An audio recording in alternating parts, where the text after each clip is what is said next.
up, Jags fans? What a time to be alive. I mean, we have this news that shook the world today. The Jaguars trading for wide receiver Calvin Ridley. So this episode is going to be mostly about that. So before we jump into that, I do have to promote the channel. Make sure you subscribe to the YouTube channel so you get notifications when we go live. Had this news happened on another day, we probably would have done a special show where we talked about it, but it was on a regular scheduled Tuesday night, Friday night, 9 p.m. We always do shows, so mark your calendar. Also, follow the Twitter and the Instagram, because if you did, you would have gotten the update that this show tonight was starting at 9:10 p.m.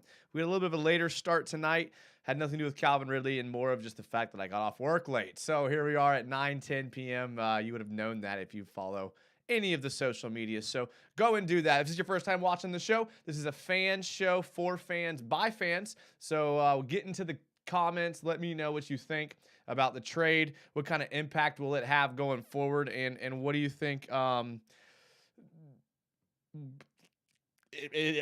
is it looking as a Jags fan? Like, do you expect Calvin Ridley to come back after sitting back for a year? What will this do to Christian Kirk as who plays the number one, who plays the slot? All sorts of things we want to get into coming in. Now, we always want to hit the first one in the chat, and that was Nick F19, who said first? Question mark? Which, yes, he was. Montana says Duval. Christian Parguin says, let's go. Jason Trent fan says second. Christian says Ridley season. Zena Wolf says, yo. Daniel Pecora, shock. Let's go. Channel member. We have a run of channel members here, boys. Philip Butcher, who's a channel member, says here and accounted for. Channel member Brenneman says, what's up? Not much. Brenneman got off work, had a nice fundraising event tonight, had a lot of fun raising funds, I guess.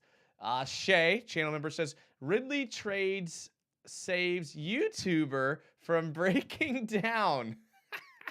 Yet another loss. Let's go. You guys would have, my Twitter was not a happy place to be on Sunday. I was breaking down. Shay's right.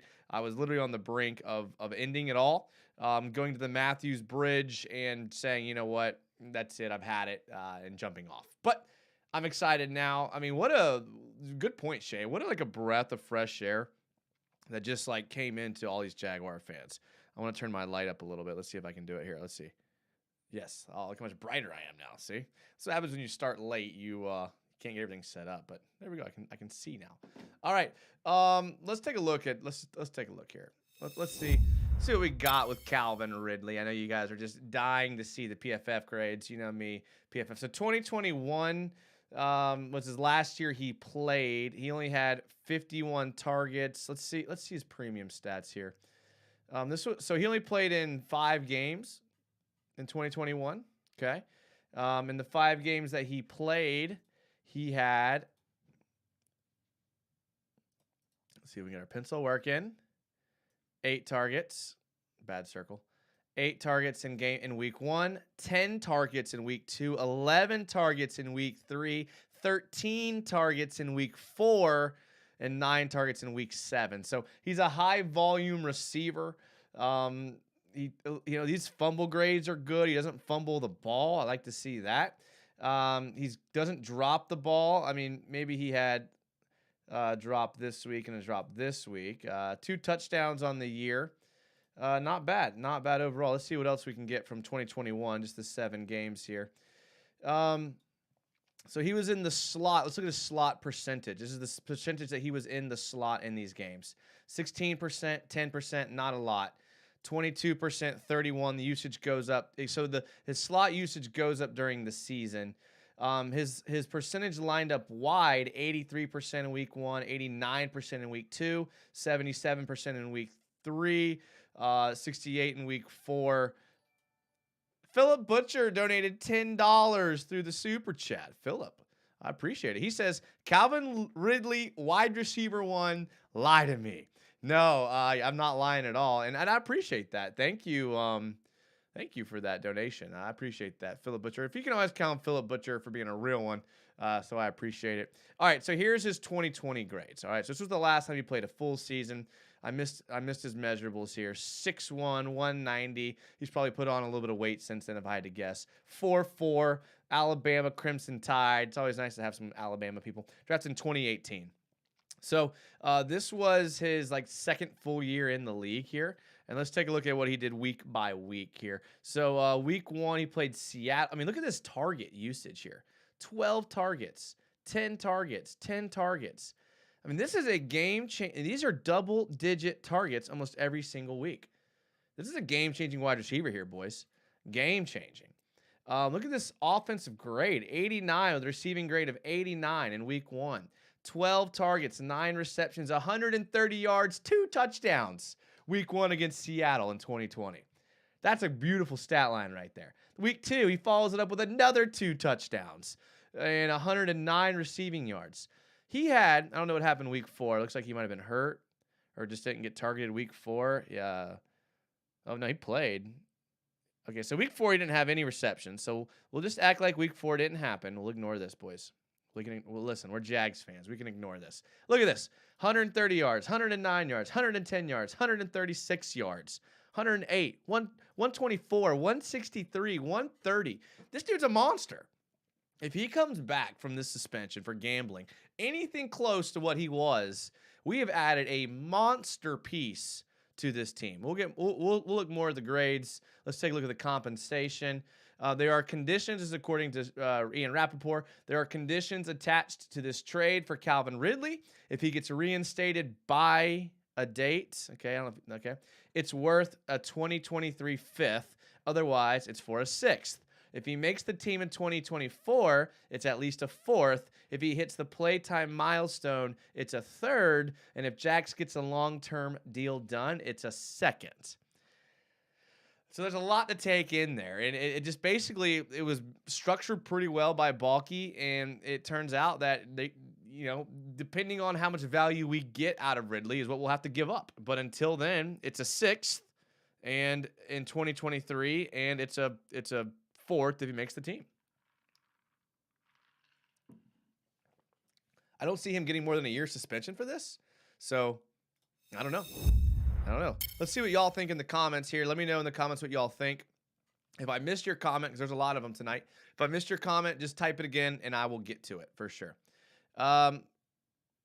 Robert Colson says he can apply for reinstatement February 15th. Okay, so that's when we'll know, February. Moon Illusions, he was dealing with poor mental health at that time too. Okay, so hopefully it's something he's gotten over. But yeah, that's a good point there, Moon. That's a good thing to look into. John Haney says, LOL, lie to me too. We're not lying, Johnny boy. Timmy Devil 999 says, I say we go get one more elite wide receiver, Johnston. So I've seen that go trade for draft a wide receiver. But listen, I kind of like this receiver room now with Christian Kirk, Zay Jones, Calvin Ridley. You're right. With Kirk and Ridley, you're looking at a top core of receivers. Is tight end more important? Is a beast tight end more important? I mean, I know Ingram's been good. He's been really good. I've been really happy with Ingram. But do you go out and try to get a guy that you can plug in there and then just have like a three-headed monster of receiving tight ends? And maybe the coaches think Ingram is that. He's kind of like a tweener to me right now. But so you're saying go get Johnston. All right. Christian Paraguayan says, could we still go wide receiver in round 1 even with this move? Okay, so, I posted on my Twitter. Let's see if I can this is like the largest font ever, so I can't even keep track of what's happening. All right, let's see what I posted. Let's see here. Right here. This was you can't see. Nice. Quinton Johnston I posted on my Twitter. This is who CBS had us mocking before the trade. Obviously, the trade happened today. This was mocked last time I checked it. This has 6'4", 215, wide receiver out of TCU. Listen, this is some much needed size. Is this a guy you bring in and just solidify your offense? You have Travis Etienne. You got something there with Jermichael Hasty. Do you like Snoop Connor? So, yeah, do you? I would have thought that Doug Peterson would have gone that way in this draft, but we saw him take 2 defensive players in the first round. So I still think, we'll get to this in a little bit, I still think corner is our biggest need in the draft.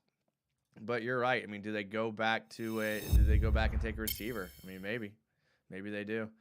Again, I'm a little backed up here. I'll try to get to them. Ethan Pettit says we need to draft a cornerback with our first pick. Besides Campbell, our cornerbacks are poverty. Yeah, not great. I'm with you there. Love Washington in the second. I haven't done any research on this class. Again, you guys know I watch a little bit of college football. I try to catch the Gators and the Knowles on Saturday. Besides that, I don't do much college football watching. So when it comes to a lot of these prospects, I don't know until I dig into the tape, which usually happens around Christmas. Jason Ortiz says, do you know if he loses the year of suspension on his contract, or does it skip the year due to the suspension? So I'm pretty sure that he actually doesn't lose the year in the suspension. I don't think so. It's a good question, though. I wonder if we can look at Spotrac. I don't know if Spotrac would be accurate or not. We can take a look at what they say.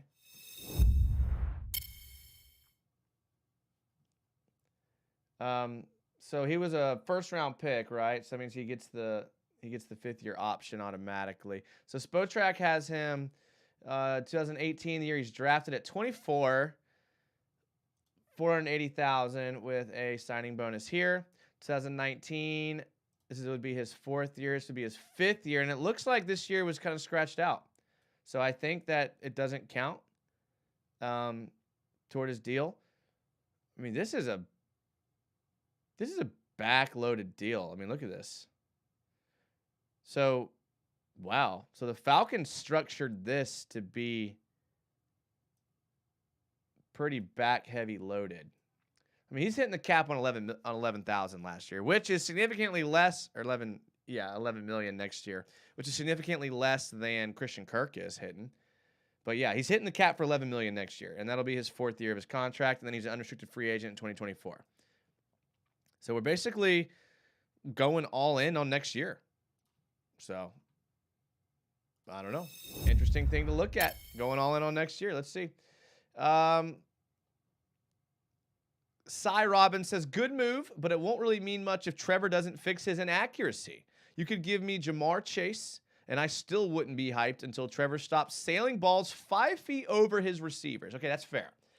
And I am not going to review the film from last week. Absolutely not. This is a film review channel. Don't care, okay? Not very often am I going to turn my back on the things that got me here, but no, I can't. I just personally can't. I was so frustrated. Shay brought it up. I was so frustrated after the Denver game. I couldn't even handle it. Like, just pathetic. Pathetic offense all around. Poor execution. No, sorry, not. And here's the thing. You're right. Trevor is going to have to fix his inaccuracies and his issues, but if you think about it, look at guys like Josh Allen, who took that next step after they brought in Stephon Diggs as a receiver. Look at, and that was year 3. Tua Tagovailoa takes the 3rd-year step when they bring in Tyreek Hill and add Jalen Waddle. So we see a lot of quarterbacks go from like tweener, could be it, could not be, to taking that next step once you bring in that guy in year 3. And I think when they drafted Trevor, we all wanted him to be like, Andrew Luck type player that showed a lot of promise in year 1. But he's looking like Trevor Lawrence is just on a development like most good quarterbacks have always been on. So year 3, the front office is looking at it, and they're bringing in a squad. We got to hope Kirk stays healthy. We got to figure out what to do at tight ends. I think Zay Jones has been a great addition. Outside of that, I mean, what do you do with Jamal Agnew? I think Marvin Jones is gone. Tim Jones is probably not a guy that you're going to hinge your future on. So maybe they probably do bring in another guy, but with the money they've spent there, I mean, that's a heavy cap hit on Christian Kirk, and now you've got almost a $12 million cap hit on Calvin Ridley. And I think if Ingram comes back next year, we're paying him a pretty decent amount. So I know it was a team-friendly deal to give him a prove-it year on his 1-year deal because it's a team option, but he's gonna have to get paid too. So, yeah. I'm real backed up on the comments. I'm trying, boys. I'm trying. Shay says could be even close to the same could he even be close to the same guy after almost 2 years of not playing? So that's the thing. So again, this is our PFF breakdown of him in 2020, okay? Or 2019. 2020. So he played in 2020, did not play he only played in 4 games in 2021 and then got suspended in 2022. So this is, you're right, 2 years ago. But I mean, this is a monster production. I mean, this is one. I don't like it that big. Let's see here. This is 1, 2, 3, 4, 5, 6, 7, 8. 8 100-yard plus games out of 17. I'll take that. Touchdowns in 1, 2, 3, 4, 5, 6, 7. 7 touchdown games. Okay, so listen, I'll take it. If we look down at his totals for the year, 9 total touchdowns. 9 total touchdowns here. And he finished the year with a offensive grade of 84.9. 84.9. And just for context, that would be like the highest graded player on our team right now. Unbelievable. I love it. He ends the year with a receiving grade of an 84.7. I don't know how this dot keeps changing. 84.7. I'll take that. What are these 2 grades here? Drops.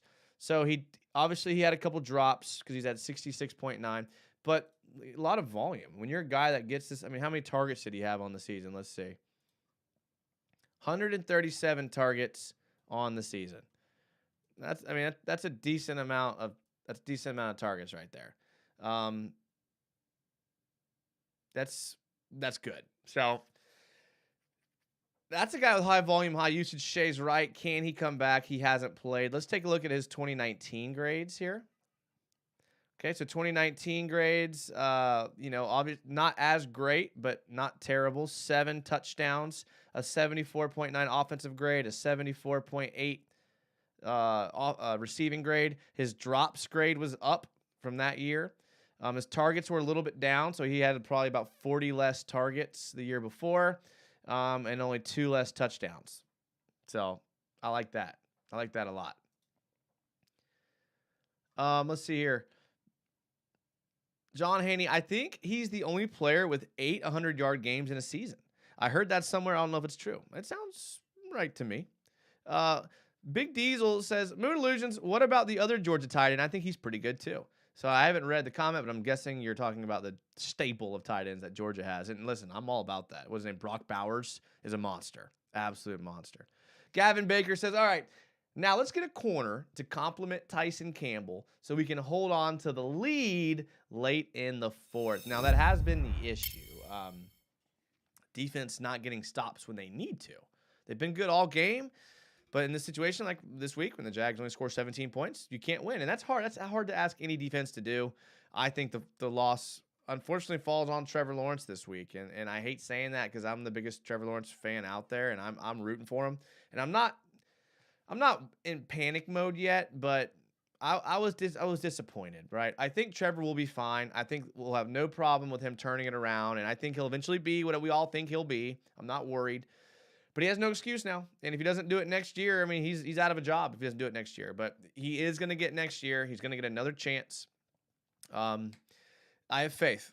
I'm disappointed that he's making the stupid errors, the interceptions at the goal line on 1st down from the 2. Like, I could, if it's 3rd down, okay. 4th down, all right. If you're trailing, okay, but we had the lead on the 2-yard line on 1st down. Like, why even throw? That's a better question. Why even throw? So, Philip Butcher says top DB is a must. Campbell is a top 5 DB right now. Okay. Again, I haven't looked at a lot of the college defensive backs. I will. I need to, I guess. But you guys follow college more than I do until I start diving into the film. John Haney says, yes, Washington is awesome. I'll have to look it up. Big Diesel says, Moon said he isn't, and I wasn't sure if he was. Ridley is a Batman, assuming he's healthy during. Oh, okay. A lot of people in the chat like Washington. Robert Aarons says, I think we need to replace Foye. He isn't that good. So Foye is not going anywhere. He's on a pretty big contract, at least till next year. So I think he's okay. I don't think you win or lose games by your middle linebacker. I really don't. I mean, they can help, but I don't think it's not gonna make or break you. If you get a guy like Foye who can be serviceable, and I definitely think he's seen a decline in play. He definitely was the type of he pulled a Juwan Taylor on the Falcons. He had the best year of his career, his contract year, and that helped him. And Juwan Taylor's doing the same thing. So we'll see what happens. Juwan Taylor will probably get some money somewhere, if I had to guess. Sea Breacher says, I'm not going to lie, I'm a little worried. Okay, all right. Moon Illusion says, Bowers is only 19 years old. I know, like, he's super young. I mean, Trevor's young too, though. Trevor's 23. Should Muma take over for Foye next year? I don't think Foye is going anywhere. I think he's being paid too much money, and I don't think he's that bad. I really don't. Again, I don't know why they drafted Muma. I had concerns with the Muma pick the second they made it. It makes no sense to draft 2 linebackers in the first 3 rounds when you have a middle linebacker that you're paying a lot of money to, and you only play 2 true linebackers in your scheme. I don't know, but they did it. Ringo is a great option. So I do know who Ringo is for Georgia. He's a good DB. So you're just talking about stacking up the 2 Georgia DBs. Okay. Little Turtle says, who do you think the Jaguars have the highest chance of trading? Okay, so I said this in the last show.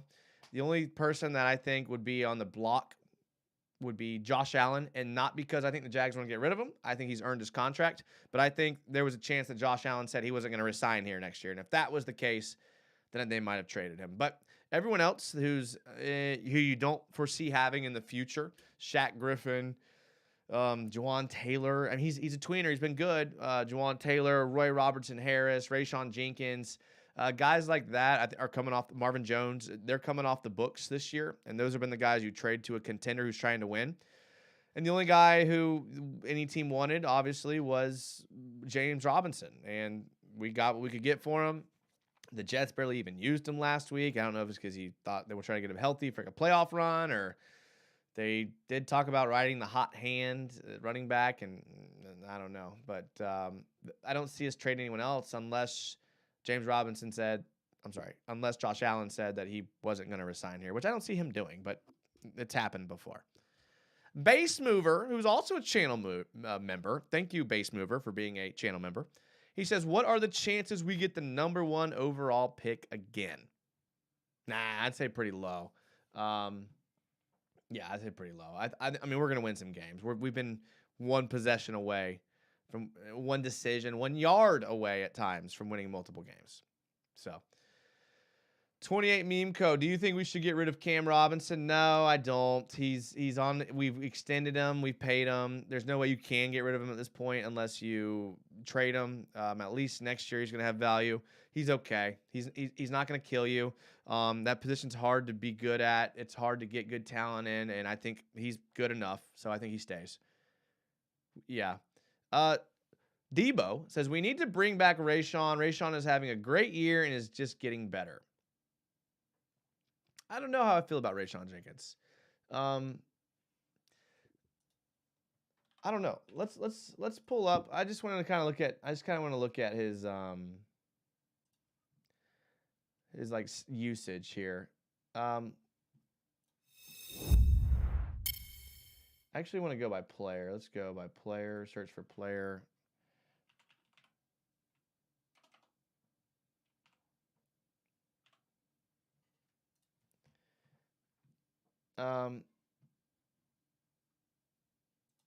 What's the deal here with these stats here? Okay. So through the year, let's take a look at his usage here. 542 snaps. That's a lot of snaps. So we get the idea. 54.1. And I know people don't really care for PFF. Some people don't care for PFF, and that's fine. That's fine. And if you want to sit here and say that like your eyeball test is you're happy with Rayshawn, then I'd be willing to listen to that. But these numbers aren't made up. Like they're from a certain metric, and he's got a 54.1 defensive grade. He's only graded in the green 2 games, against the Giants and against Houston. Um,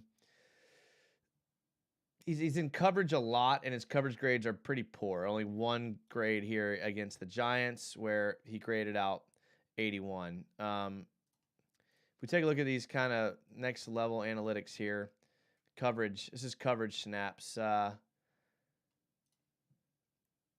Targeted 5, 5, 6, 4, and so in these games, he was targeted 5 times week 1. He gave up 4 receptions. In week 2, targeted 5 times, gave up 4 receptions. Week 3, 3 and 1. Week 4, 2 and 1. Week 5 wasn't even targeted. Week 6, targeted 6 times, gave up 5 receptions. So he's giving up a 74 reception percentage on the season. That's not good for a safety. It's not. He needs to be better. Only 4 pass breakups on 27 targets. That's not good. For a safety, that's just not good. 1 interception, 1 touchdown. So obviously that touchdown is going to boost his grade a lot. I'll tell you somewhere I have been happy in the penalties. No penalties on the season. I got to give him credit for that. I was on Rayshawn Jenkins about being a captain and getting ejected from 2 different games last year. I was pretty mad about that. So good to see that. Let's see where he lined up here. So he was in the box a lot. So he plays a lot of the strong safety role. I know people think of him as a free safety, but yeah, half and half. So he ended up being about half and half. I mean, and toward the end of the year, he's been in the box a lot more. So starting week 4, last 4 weeks, he's been in the box significantly more than he's been a free safety. So that shows you where the defense in Caldwell wants to put him. He wants to put him in the box against the run. So I don't know, man. I don't know if I agree with you on the Rayshawn things. Brendaman says Jenkins wouldn't be a starter on any other team. Yeah, I would say he's average. Richmond Marooter. Time you're graded as 60 as a corner. Time you're graded as 60 as a corner DB from off. I'm not sure what you mean by that, Richmond. He says, well, just for example, Tyson was graded like a 60-something. I'm pretty sure because that's what PFF does if they're not targeted. That's why your grades can be weird if you're not targeted a single time. Okay, but we saw like the target percentage, right? Like we can look at. I mean, we'll get back to.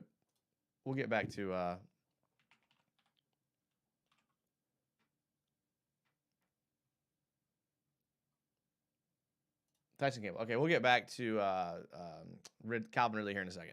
All right, let's take a look. This is Tyson Campbell. So let's take a look over at his coverage. Okay, so remember, Rayshawn Jenkins was 75% reception percentage. Tyson Campbell's 58.5. I mean, that's really good. I mean, this is like where you can look at beyond the grades. You can look at the percentage of the time that his person's targeted. It's a coin flip. And for a defensive back, that's very good. Whereas Rayshawn Jenkins, it's 3 out of 4 times.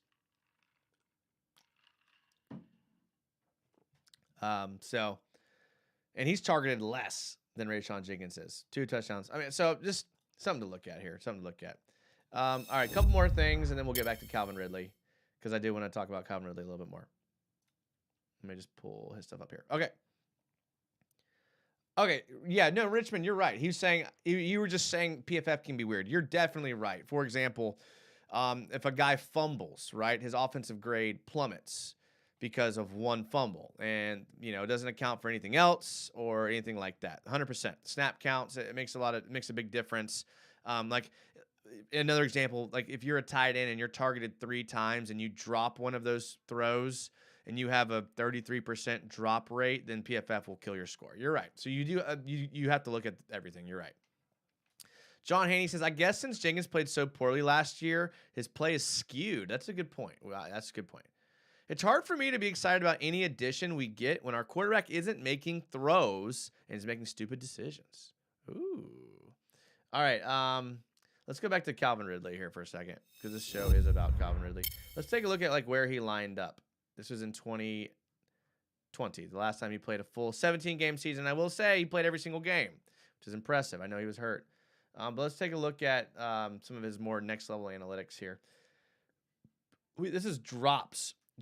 8 drops, That's pretty good. That's a 8.2 drop percentage. That's pretty good. Um, Catching percentage. This is on targets here. 40.9. So that's about league average there. 102.3 quarterback rating when targeted. That's really good. 65 first downs. That's really impressive. His numbers are just real impressive here. I have to understand. MTF. I don't know what MTF is. Catch percentage, catch targets, drop percentage. Yeah. So listen, this guy, I mean, this was a big get, Jacksonville. This was a big get. I mean, we're talking, look at these scores from week 1 to week 15. I mean, this guy catches the ball, man. This is beautiful here. This is 6 weeks in the 80s as an offensive player.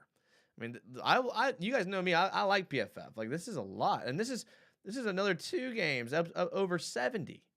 That's good. 2 bad games here. We'll have to look into why this game was bad for him. This game he had no targets, so that makes sense. But on 12 targets, 8 receptions, 52 yards. What was the problem here? He had to drop that game. Okay. 0 yards after the catch on the same week. Okay, so he had a fumble. That's what killed him this week. Okay, so week 17, I was wondering why his grade got killed here. Yeah, he fumbled. So although he had 12 targets and 8 receptions for 52 yards, his yards per reception is pretty low at 6.5, and he fumbled. So not ideal, not great, but not, again, 1 week out of all of them. So, yeah, I'm excited. Robert Ayers says he's better than Claypool. Oh, yeah, absolutely. Brenneman, United, do you have any Calvin Ridley tape? I don't, Brenneman, I don't tonight. To be fair to you guys, and honest, in spirit of honesty, I got home at like 8:55, and the show started at 9:10. So I had 15 minutes to put it all together. So I'm sorry. Busy week. Sorry. We'll do a show on Friday. I'll have some tape loaded up because we're not watching film. I mean, what's the point at this point? So we'll pull up some film on Friday. Our Friday night show's a little more loosey-goosey anyways, if you know what I mean. If you're first time watching the show, you haven't watched our live shows, like I said at the beginning, every Tuesday, every Friday, we do live shows. They're typically around 9 p.m., give or take a few minutes. And the Friday night shows are exactly what you would expect out of Friday night shows. So come hang out on a Friday. We even got some love on Reddit the other day. If you're on Reddit, they were talking about the best place to get Jags information, and we were one of the highest rated and voted people on there, man. So shout out to you guys. I appreciate it. You guys, I always tell you guys to spread the word, and apparently you have been, and apparently you are, because we're one of Reddit's favorite content places to go. So shout out to you guys. Shay, channel member Shay, says he's so much better than Claypool. Pull up his grades. Claypool. All right, I'll pull up Claypool grades. You know why? Because I like Shay, and Shay is usually right about most things. All right. So let's take a look here at Claypool. So Claypool has had 4 games in the 90s. That's pretty good. I'll give you that. But then after that, he has a steep fall off, right? So he's more of a feast or famine type guy. 9 touchdowns, all right. 62 receptions, only 103 targets. I mean, I know it's a product of his offense at times, but 75 offensive grade, nah. 76, that's worse. Drops worse, fumbles worse. Oh, look at this. This dude fumbles left and right. Good Lord. Yeah, for sure. And quite frankly, doesn't Claypool line up? Claypool's okay. He lines up out wide too, so he's the same type of receiver. He's got a 76.2 lining up in the outside wide and 23% lined up in the slot. So same type of receiver. But yeah, I would much rather had Ridley. The only thing that Claypool has going for him is that he played recently this year. This is 2020. You guys, come on, guys. Oh, good Lord, he's even worse. You're right. Okay, so we won't judge him on 2022 because he didn't have a quarterback. Let's look back at 2021. Way worse. Okay, so So he's always been worse. You're right. So the thing that Claypool does have, he does have a little bit more size, right? 6'3", 238. He's quite a bit bigger than Calvin Ridley. He's 2 years younger, which is nice. Yeah, but you're right. You're right, Shay. Not as good. Oh, listen, you're right. I'd rather have him. I'd rather have Calvin Ridley, 100%. Steelers fans don't like Claypool, so that's how you know he's bad. So yeah, you're right. Big Diesel 54 says, I'd like to get back to being excited and confident to watch our team. Well, at least the games are competitive this year. Every game's been good. It's been disappointing because we've been glued to our TVs and we've been disappointed at the end, but it's much more improved than last year. I am going to try a theory, though, this week. So I have this theory. Every time I don't go to a Jags home game, they win. It's the last 4 Jags home wins I couldn't make. So although I have a ticket this weekend, I'm not going. If they win this weekend, I may never go again. So I'm kind of hoping they win, but I'm kind of hoping they lose because I don't want to never go to a game again. Israel Otero says, Lawrence is a trick, not a treat. Israel, let's not kill Trevor Lawrence quite yet, okay? Not yet. Let's pull up Trevor's stats here. I probably should have typed in Lawrence instead of Trevor because that would have given me the information a lot quicker. But this is 2021. He didn't play, so something's wrong with his stats here. Let's refresh and see what happens. Receiving. Well, he's not a receiver. He is a quarterback. All right. Not great. 58.0 grade for this year. 54.5 passer rating. He runs it effectively, and he doesn't fumble. And look, 2 games where he fumbled have killed his fumble grade, and this goes into his overall grade. This is where some people don't like PFF because this fumble grade has killed his overall grade, and his fumble grade's only been killed because of these 2 games. So I get it. So again, the grades aren't truth, but we can see other things about him, like graded throws here. All right, so this is his adjusted grade here, and 73.5 is his adjusted rating. He's had 18 drops. That's a lot. I mean, back-to-back games, week 4 and 5, we had 5 drops. That's 10 drops in 2 weeks. That's not great. A 10% drop rate. 10% of the time that Trevor throws the ball. 1 out of 10 times Trevor throws the ball gets dropped. That's too many. It's too many. 5 batted. That's an improvement, I think. It's only through 8 weeks, but let's see. Pressure. Pass into pressure 14.5 times. So percent. So the pressures are actually a little bit down.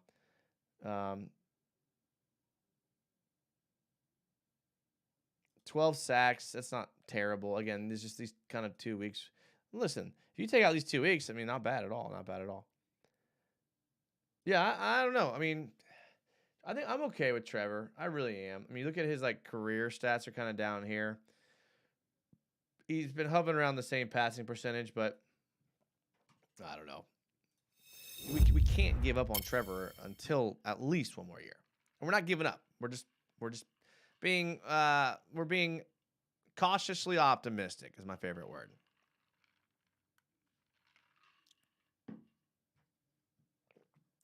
Volkfang's in the chat. Volkfang, channel member Volkfang says, "What's up, fellas?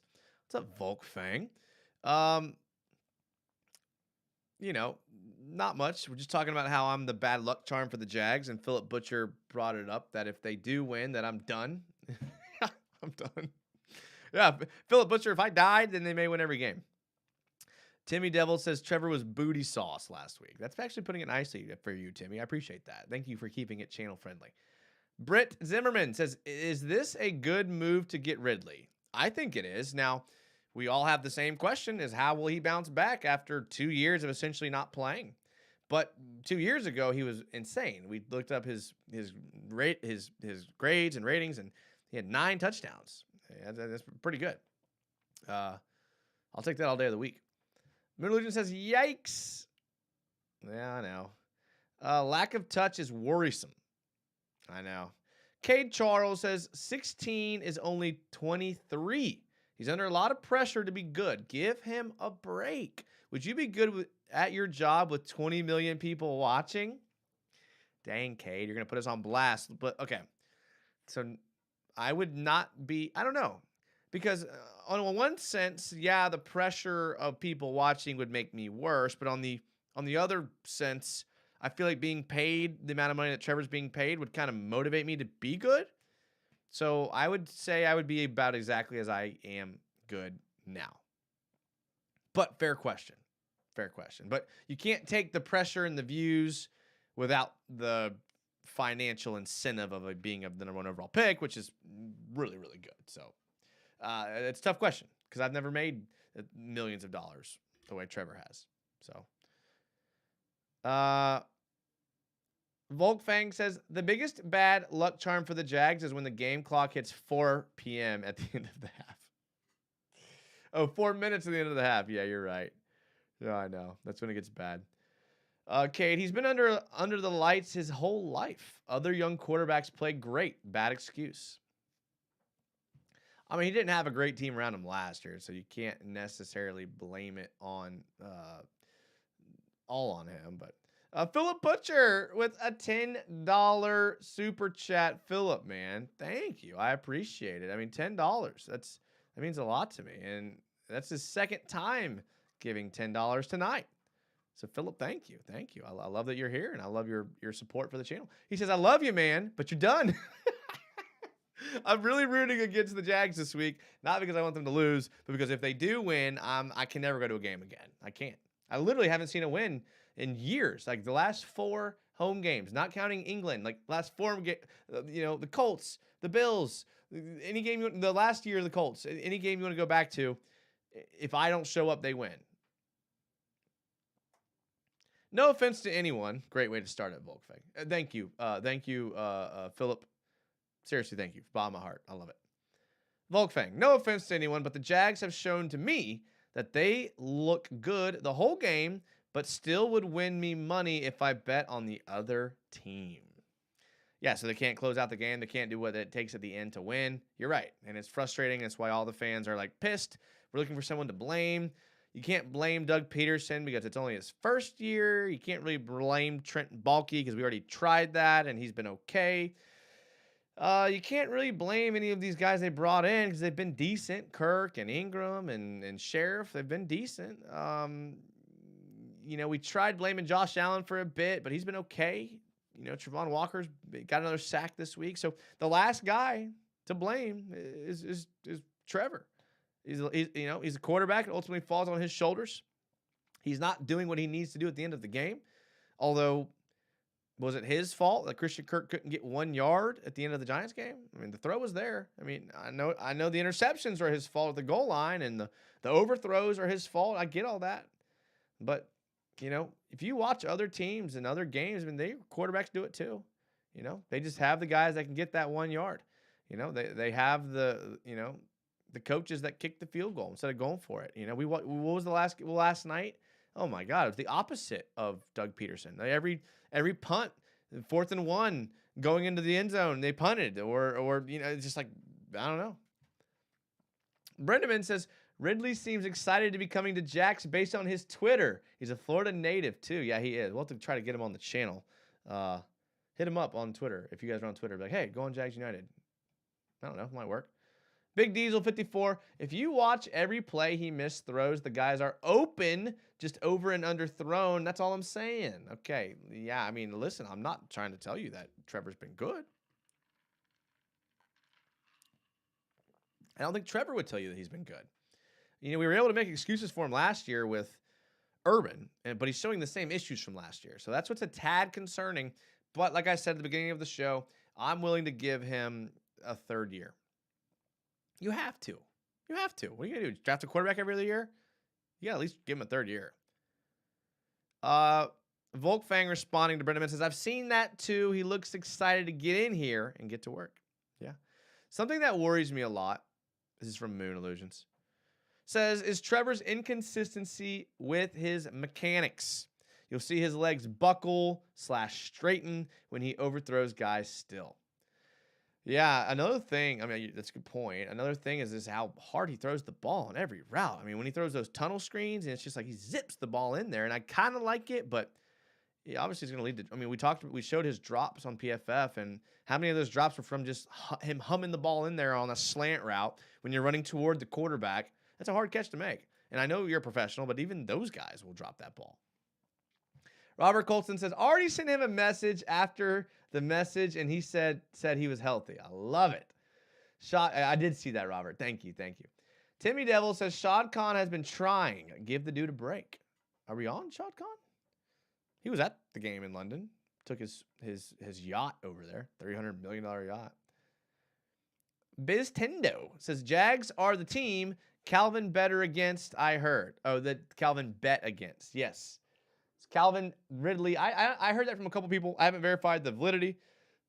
Apparently, the Jags were the team that Calvin Ridley bet against. I think I heard it was $1,300 that he bet against. They got him in trouble. Can't bet on the NFL, bro. Can't do it. Josh Carter says, I love Trevor, but he's got to not force the ball and have him take what the defense gives him. But he is better than last year, so I still have hope.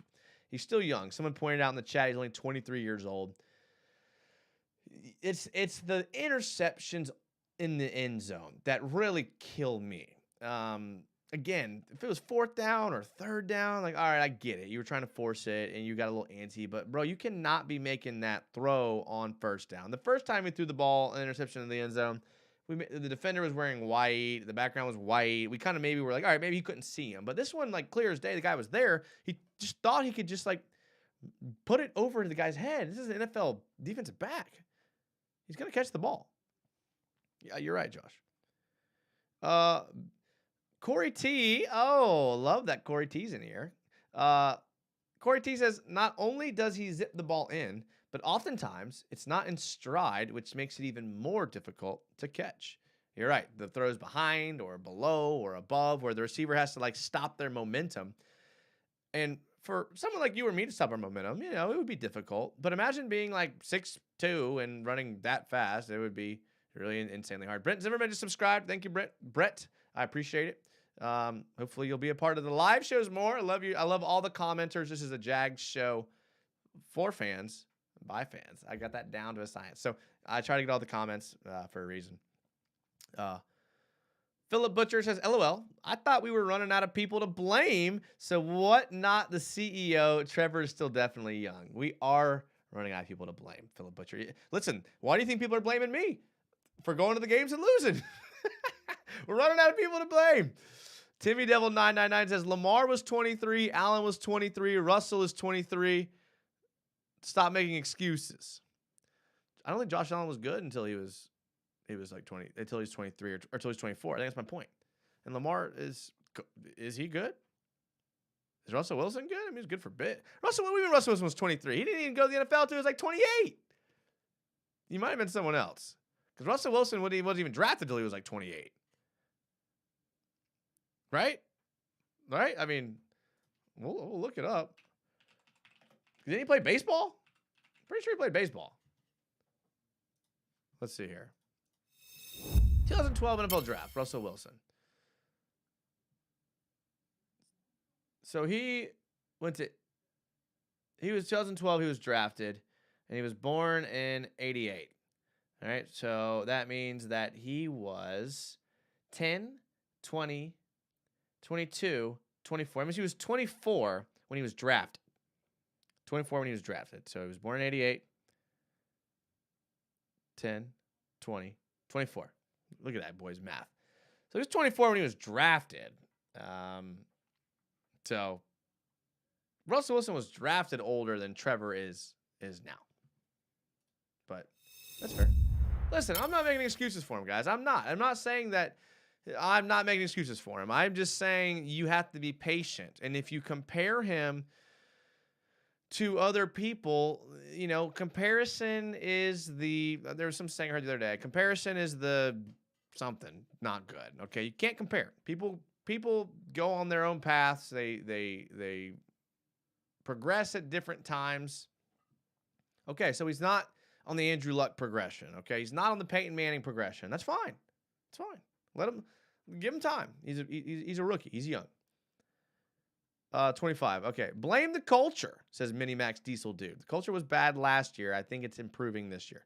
Okay, Charles T. Devil doesn't know what he's saying. Timmy Devil 999 is, I respect Timmy Devil because he says what a lot of people are thinking.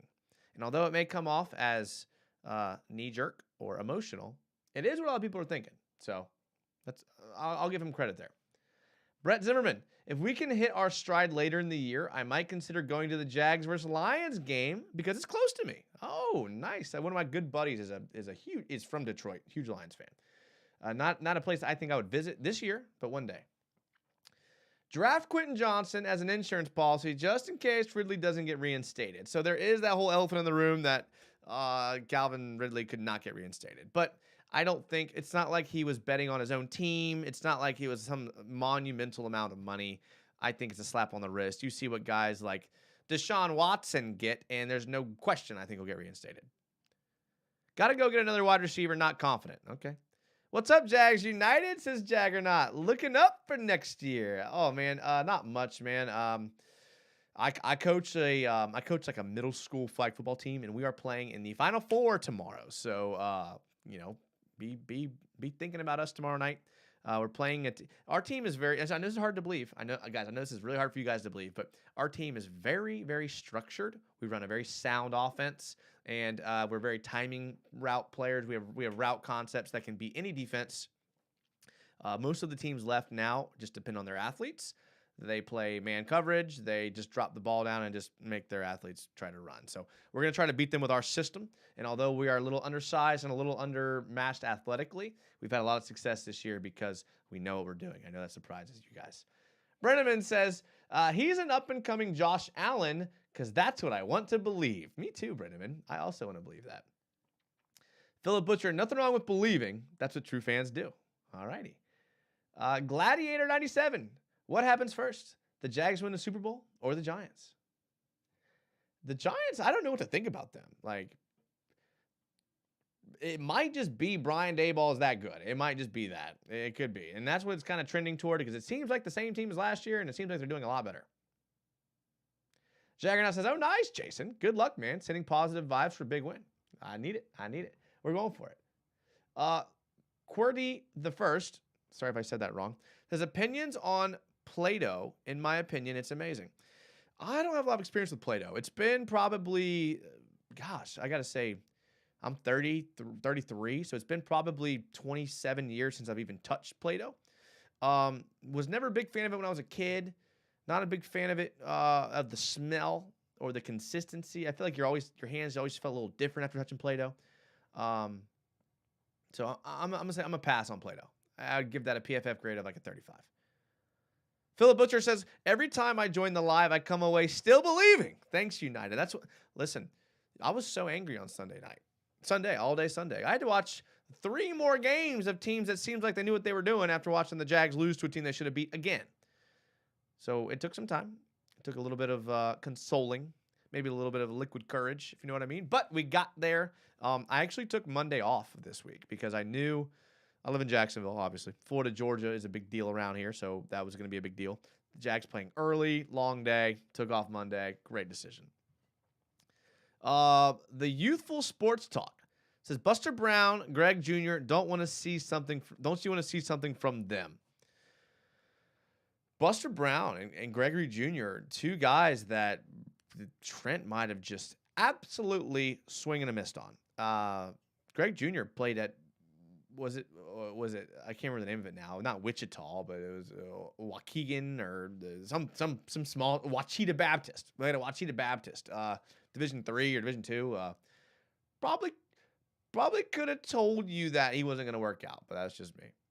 Corey T says Gak was S tier, though. Now, I don't even remember what Gak... I mean, I do.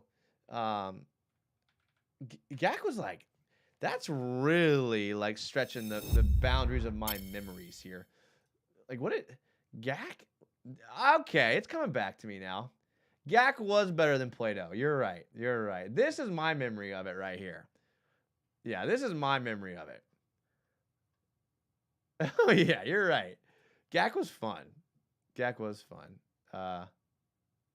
Oh, yeah, I came in. Yeah. Yeah, for sure.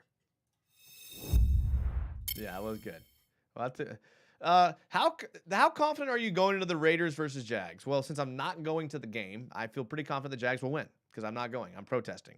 I have a ticket. Maybe we'll do a giveaway on Twitter, so be looking out because what am I going to do with it? Go watch them lose? And listen, I don't even care. Like I just can't. The stadium prices are insane. To get a drink and a hot dog, I'm paying $30. Get out of here. You can't. We talk about this all the time. Me and my friends. This is what my friend group circle. This is the thing that pisses us off the most. Okay, you can't have a poor on-field product and a poor game day experience. And however you want to slice it, the game day experience at TIAA Bank is terrible. Now, if you pay for club seats or terrace suites or cabana seats, great game day experience. If you have a box, it's great. But for the peasant and the common folk, you're going to charge me $18 for a beer. You're going to charge me $18 for a pulled pork sandwich. I can't afford to eat or drink at your game. I can't. If I could, I would just buy a terrace suite ticket and eat for free. Like, the game day experience can't be bad, and the on-the-field product can't be bad. You got to pick one or the other. Got to pick one or the other. If you're going to go that way, one or the other for a fan. Cade Charles says we need to grab Seattle's DB scouts. Okay. All right. Big Diesel 54. The only thing I have to be excited for in November now is playing GOW Ragnarok. I don't know if I know what that is. I have been playing Call of Duty. I have been. I just got it. I've been playing it.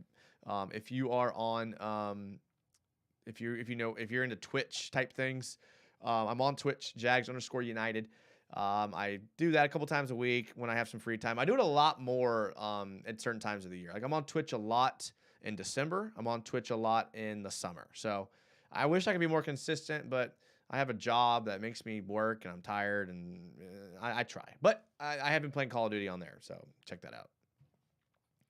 Israel Otero says Pete Rose got banned for gambling. If Ridley gets reinstated, Rose should get into the Hall of Fame. Now it's a side conversation that baseball Hall of Fame people are different, right? You guys know that. Baseball Hall of Fame people are freaking stingy, and they're not going to let people in without I don't know. They're different. You can do anything. I mean, they'll let Tony Baselli in the Hall of Fame. Baseball's different. Booster says, so ridiculous. Man, this is not okay. Philip, we're okay. Philip, we're okay. Philip, we're okay. Murtaza Zaidi. Will it be the Jags home game or a Raiders home game in Jacksonville on Sunday? So there will be a lot of Vegas fans, but I think the Jags will. It's not like the Giants. It's not like the Cowboys. It's not like these teams that you expect that to happen. So I'd say Jags. Most want game to win is Lions for me. Okay, that's fair. God of War. Oh, God of War. Yeah. God of War's I don't know if I have the patience for the puzzles. I know that sounds like elementary and basic, but I just don't. I like to just run and shoot. Robert Ayers, I live in St. Louis, so I agree. Shay says, stay away from that Cowboys home game coming up. Yikes. I know. But look, the Jags are the type of team that's just going to come out there and do something that you don't expect. So games that they're supposed to win, they'll lose. Games they're supposed to lose, they'll win. And it's just, yeah. Not the game day experience. Sorry, Philip. It's not great. It's really not. You can't put a tarp and shade the stadium. How expensive is like a layer of tarp to put over the stadium roof? Can't be that much. Brett Zimmerman says, what shocks me the most about the season is the shutout win against the Colts and the blowout win against LA in LA. That just shows that we can dominate when we scheme is perfect. I don't know if it's the scheme, because I've liked the offensive play calling to an extent, and the defense is the defense. They're not going to adjust. They're going to play man. Although I did see a little bit of cover 2 this week, so maybe Caldwell was listening to the channel because I did see a little bit of cover 2 this week. It's not so much the scheme, it's the execution. And Trevor and the receivers aren't executing. That's been the bigger issue, is the execution. Because coaching is rock, paper, scissors. Like if the offense calls rock and the defense calls paper, defense will win. The offense calls scissors, and the defense calls paper. The offense wins. And that's literally what you could boil the offense down to. I know it sounds basic, but it could be that. Big Diesel says, I love that game, and the story is just a chef's kiss. Yeah. Robert Ayers, same. I only went to one game, Calvin Johnson's last year, to see him play. Sound was awful. Halftime show was awful. They just don't care. It's not great. It's not great. Most of the other away games I've been to, they seem to care more about their fans. And the pricing is the best place to start. Like, reasonably price your stuff. How can Atlanta charge reasonable prices and Jacksonville can't? K. Charles says, I'm not loving Caldwell's play call. He blitzes a lot, plays a lot of man. So that's who he is. That's what Todd Bowles is. He basically brought over Tampa's exact defense. Robert Ayers says, I'm sorry, but the Chargers aren't even good, even though everyone thought they were. Okay. Thriller King, Caldwell has to get this defense right when it comes to keeping a lead. Yeah, it's like the end of the game when it's crunch time, and that's when it's tough for him for some reason. Like, I don't know if it's just the other team, like, buckles down, but, man, it's just whatever he's doing at the end of the games, he needs to completely change. Like, whatever they're doing in practice, in their individual drills, and their team drills, and their situational drills, whatever the defense is doing for end-of-the-game situations, they need to completely change. Just do the opposite. Do the complete opposite. Israel Otero says, even with a Super Bowl winning head coach, this team is still incompetent. I don't think it's just that they're incompetent. I think it's just because I think they're not executing. Like, they know what they're supposed to do, so the competency is there. They're just not making the throw. They're not making the catch. They're not making the block. They're not making the tackle. They're not making it's. I don't think it's incompetency. I think they just lack a guy who can take over a game, and Calvin might be it. Ridley's effort for yard after the catch is what I like most about the trade. I'm liking Ridley a lot. I think that's going to be a great pick. That's going to be it there, man. The scheme is fine, situational calls, and execution. Okay. Tug or not? What up, Tug? Says, if Trevor doesn't improve this year, do we wait one more season to see if he's the guy? Yes. Yes. You wait till you have Calvin Ridley. You bring in some more offensive players. You'll know by the end of next year. You'll know. Big Diesel, I'm worried about staying in cover one. We don't have good enough corners for it, in my opinion, like most teams don't. At least mix it up. It's just so hard in the NFL to stop. You're right. When you're playing man on the outside and it's one-on-one, it's so hard to stop that against a good throw, good catch. Because if it's slightly underthrown, it's defensive pass interference. If it's perfectly thrown, the receiver's going to make a catch. If it's a comeback route or an out, the receiver makes the catch. It's just, you're right. I mean, it's definitely beneficial in stopping the run. And it's definitely beneficial in getting pressure on the quarterback. But if you stay in that all game, it's only a matter of time before you give up something big, even if you have like top tier corners. But I did notice a little bit of cover two. I think one of the interceptions they had against the Broncos was in cover two. So they're trying, maybe. I haven't been through all the film yet. Caldwell needs to mold into his role. First year DC, just too many firsts everywhere. You're right. You're right.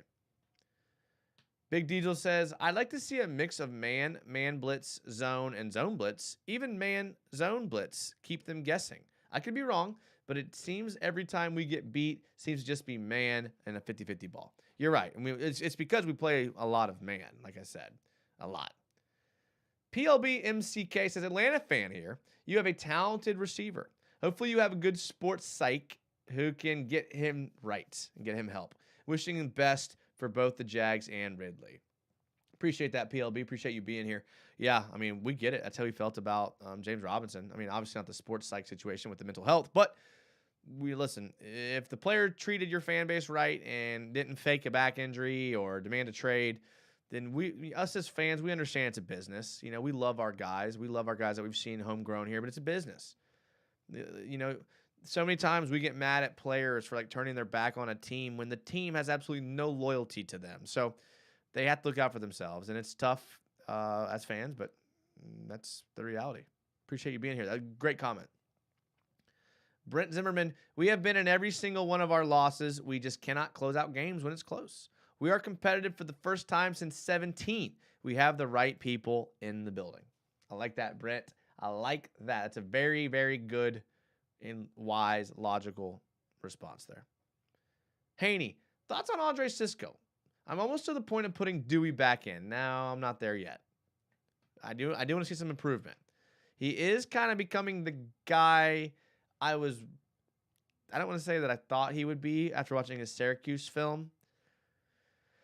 But and even in Syracuse, he was the guy that was just at the right place at the right time a lot. He was very opportunistic on tip balls and fumble recoveries, and there's something to be said for that. But when it comes to like a pure defensive back, there was still some left to be desired. We'll see. I'm willing to give him till the end of the year to evaluate his tape a little bit further. I have to say, I'm so glad we didn't trade away Josh Allen. Me too. Again, the only way he was being traded is if he said that he didn't want to be here anymore, which apparently he didn't. All we have is hope. Fan since 1995. Philip, that's it, man. That's it. Big ups. Wishing the best. Take care. Absolutely, PLB. Big Diesel 54. Thanks for being engaging. Always enjoy your videos. Still a Jags fan. Duval till we die. Of course, Big Diesel. And I think that's a great transition for me ending this video because I think we've talked about it all through that we can. We're going to be back Friday night. So be back Friday night, 9 p.m., usually on those shows. Shout out to all the channel members that were here. Philip Butcher with the super chat donations. Thank you, thank you. Brenneman was in here. Shay was in here. Who else? I mean, all kind of channel members in here. Corey T, appreciate that. Volkfang, can't forget you. Brenneman, already, yeah. So, I mean, thank you guys. I appreciate it. It means a lot to me that you guys are here and in the chat and engaging. We'll see what happens. What time is it? It's 10:18. I might jump on some COD. We might see what happens on the COD front. So check out the Twitch, Jags_United. Might pop on there after like a couple minute break. But yeah, thank you guys. I appreciate it again. Like the video, hit the thumbs up if you're still here. It's it doesn't take very much and it helps me a lot. So I appreciate that. Hit the thumbs up. Thank you to everyone else that's been here. What a great night talking Jags. We're pumped. We went from down to up because of the Calvin Ridley acquisition. So I will see you guys on Friday. Still stay positive until then.